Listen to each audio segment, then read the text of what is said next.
I left a trip early because it got too expensive. I'm 28 and got invited to my friend Hannah's bachelorette party in Miami. The second the invite went out in the group chat, I wrote back saying I needed to know all the costs up front because I'm on a strict budget right now. I just moved into my own apartment and my car needed new tires, so money was tight. Everyone replied saying it'd be around $500 total, and I could swing that.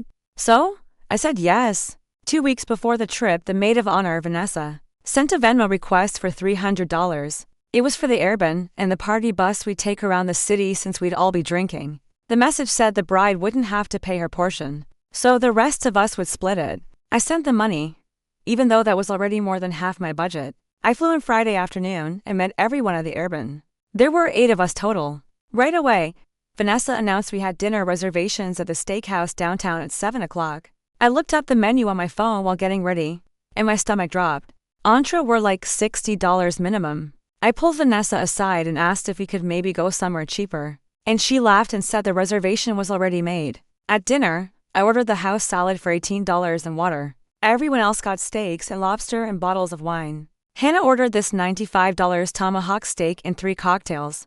The bill came, and this girl Brie just grabbed it and paid with her card. Before anyone could see the total, I figured we'd Venmo her individual amounts later. The next morning, I asked Brie how much I owed for my salad and water, and she looked at me weird. She said, "We're just splitting the whole check evenly." I said, "No way." My meal was $18 and everyone else had surf and turf.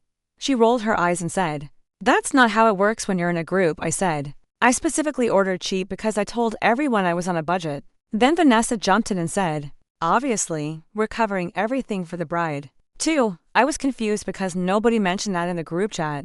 I said, "I thought we were just covering the airbnb and transportation for her." Vanessa said, "That's ridiculous," and asked why I'd even come to a bachelorette if I wasn't going to pay for the bride's entire weekend.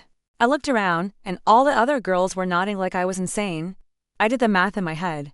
If we split that dinner 8 ways and covered Hannah's portion, too, that'd be like $100 just for one meal. We still had 2 more dinners planned plus brunch plus the boat rental on Sunday. That nobody had mentioned the price of yet. This was going to cost me over $1,000 easy. I told them I didn't have that kind of money, and I made it clear from the start. Brie said I should have figured it out or not come at all. Another girl whose name I don't even remember said it's common sense that you pay for everything for the bride at her bachelorette. I said I've been to 3 other bachelorettes, and we never did it that way.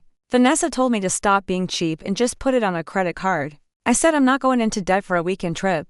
She said then maybe I'm not mature enough to be at adult events. That pissed me off. So I went to the room I was sharing with 2 other girls and started packing my stuff. Hannah came in and asked what was happening. I told her the other girls were being rude and this trip was way more expensive than anyone told me it would be.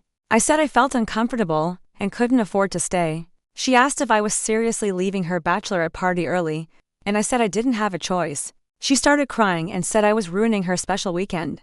I called an Uber to the airport and changed my flight to leave that afternoon. It cost me $150 to change it, but it was cheaper than staying. On the ride there, Vanessa texted me saying I was selfish and immature. Brie sent a long message about how I embarrassed Hannah and myself. Hannah texted saying she couldn't believe I'd do this to her.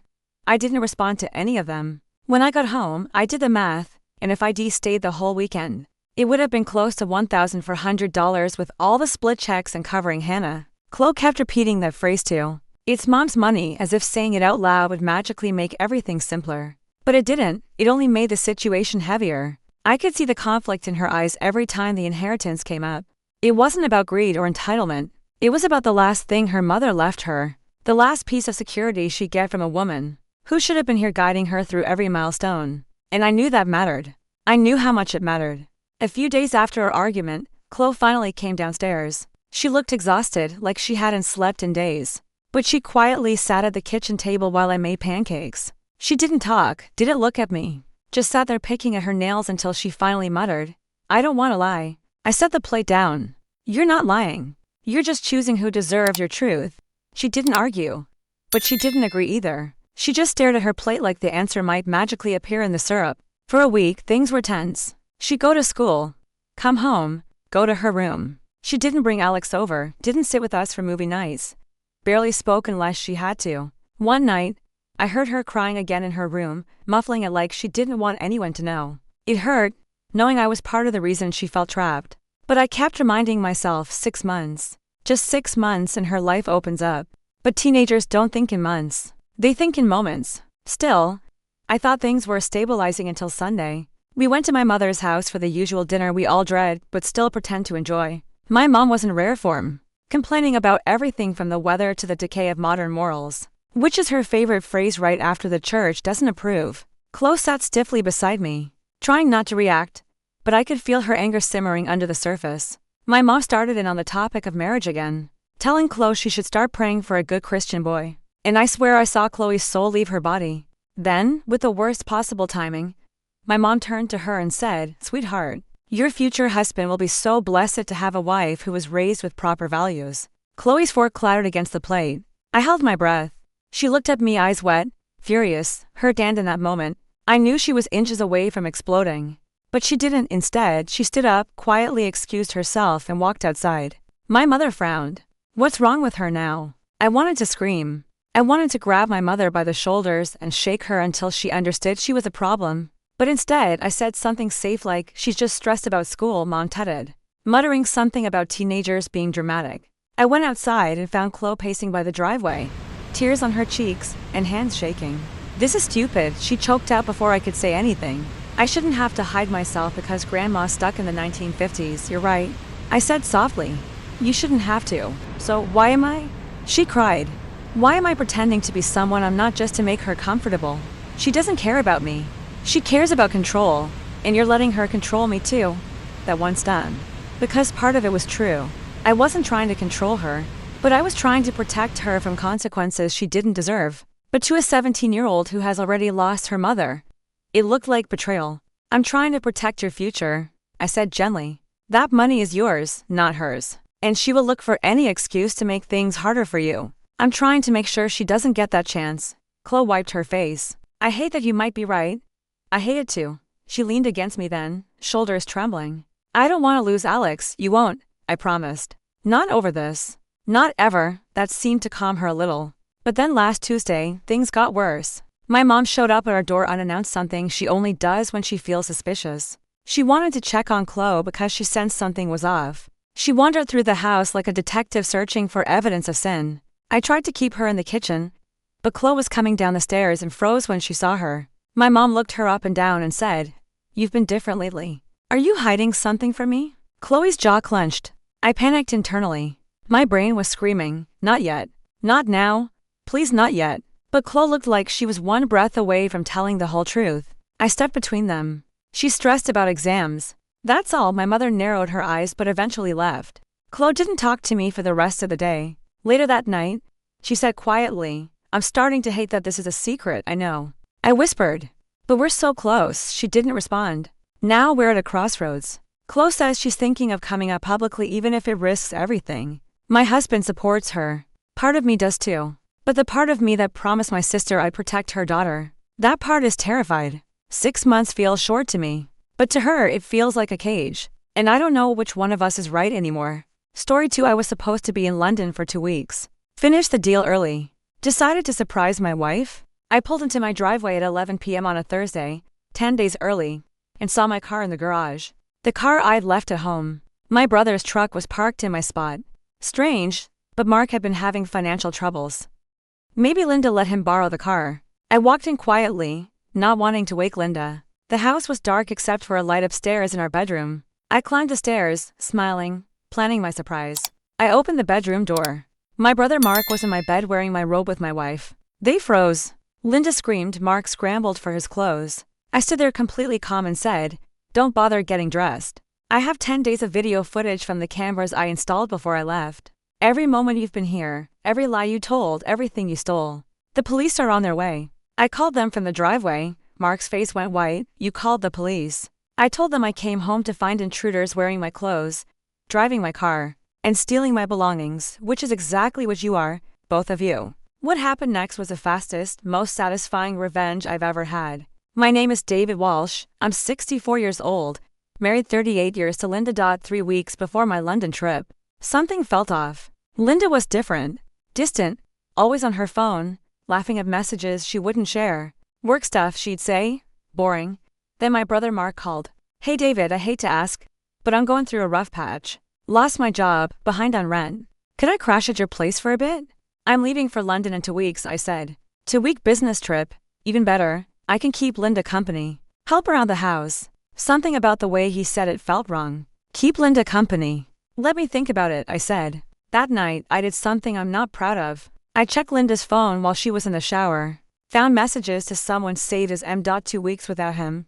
Finally, I've been going crazy waiting. Me, too, the moment he leaves, I'm coming over. We'll have the whole house. Can't wait. It's been torture pretending. And Mark, my younger brother. I felt sick, but I didn't confront them. Instead, I planned. The next day, I called a security company. I need cameras installed, hidden, before I leave for London next week. I want to see everything that happens in my house while I'm gone. They installed 4 cameras, living room, kitchen, bedroom, garage, all feeding to an app on my phone. Linda never noticed. I told Mark he could stay at the house. Keys are under the mat. I leave Monday. Help yourself. Linda looked thrilled when I told her to thrilled. That's so nice of you, honey. Your brother really needs the help. I smiled. That's what family is for. I left for London on Monday. Kissed Linda goodbye. I'll miss you, too, she said.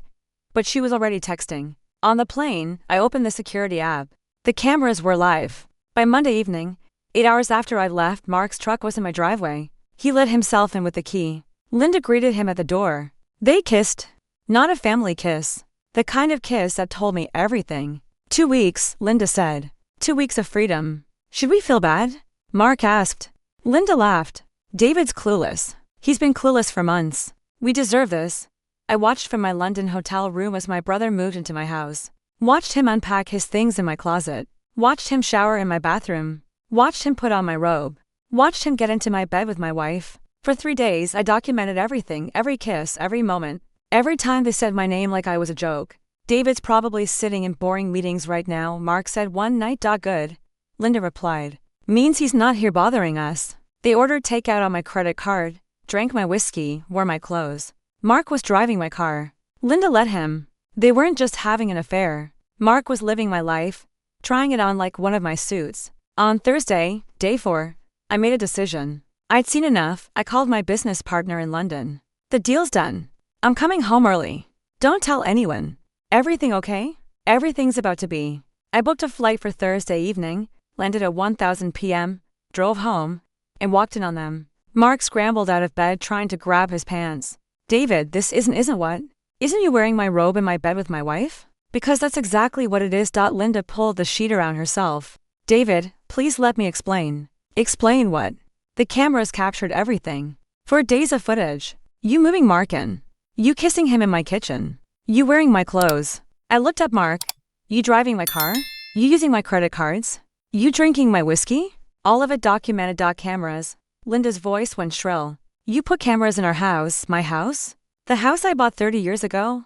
The house my name is on. You have no legal claim to it. And yes, I put cameras up because I suspected you were cheating. Turns out I was right. Mark tried a different approach. Dave, look. I'm sorry. I was struggling and Linda was lonely and things just happened. Nothing just happened. You planned this.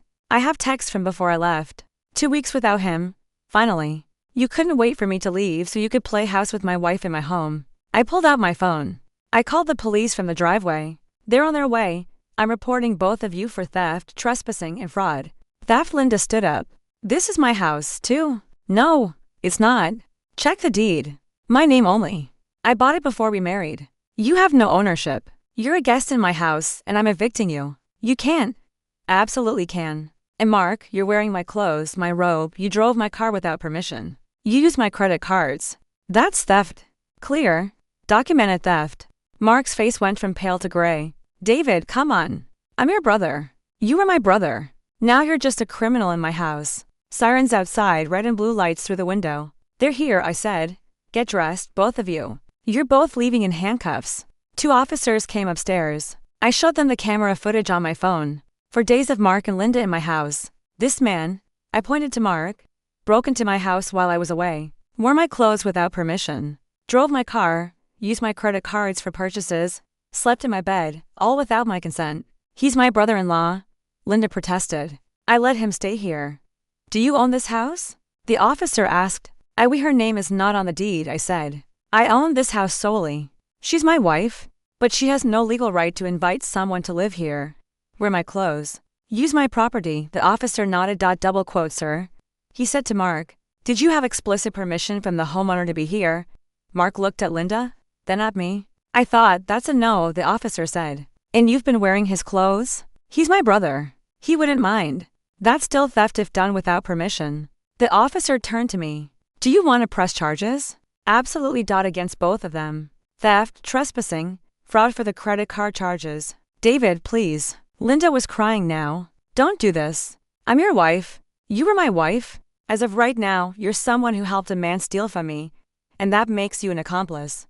The officers arrested them both. Mark in his underwear, they let him grab pants, but took my robe as evidence. Linda in a bathrobe, crying, being led out of the house in handcuffs. Neighbors came out to watch, Mrs. Peterson from next door, the Johnsons across the street, all watching Linda and Mark being put into separate police cars. Mr. Walsh, one officer said before leaving, we'll need you to come to the station tomorrow to give a full statement. Bring the video footage, I'll be there first thing. After they left, I walked through my house, my violated house, Mark's things in my closet. Linda's phone on the nightstand still showing messages to Em. I stripped the bed.